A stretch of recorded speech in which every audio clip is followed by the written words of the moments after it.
Jakarta, the capital of Indonesia, is a city of over 10 million people, with millions more in the suburbs. It has been the seat of power in the Indonesian archipelago for centuries, but climate change is taking its toll, as President Joe Biden noted in a speech to U.S. national intelligence officials in July last year. What happens in Indonesia, if the projections are correct, that in the next 10 years they may have to move their capital because they're going to be underwater. By 2024, the administration of Indonesian President Joko Widodo wants to lay the groundwork for moving the nation's capital to a new city to be named Nusantara in East Kalimantan Province on the island of Borneo. I'm reminded of the movement of the Brazilian government from Rio de Janeiro to Brasilia. And that was a big project, I think, back in the 1970s and 1980s. But it took much longer than was originally expected.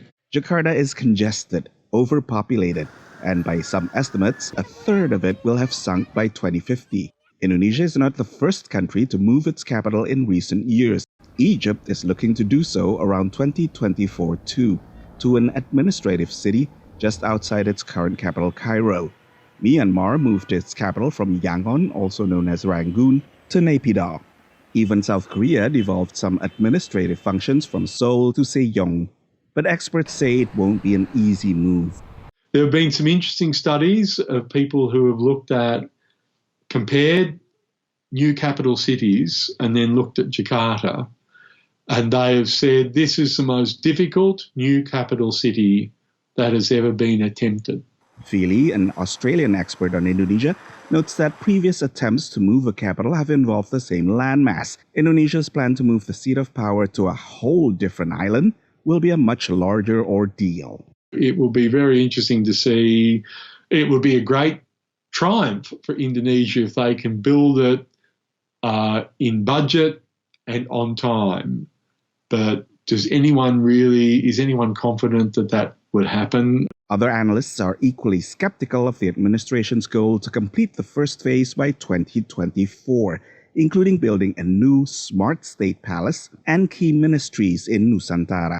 You know, you have to move the people, you have to do all the infrastructure and so forth. So it's not something that can happen under a single term in office. So these things are subject to delays. And sometimes it's not because you purposely want a delay, right? Sometimes it's, COVID come, that's why everything stops, right? So those are acts of God now, right? And the other thing is land acquisition is very tricky. And these things are not unique to Indonesia.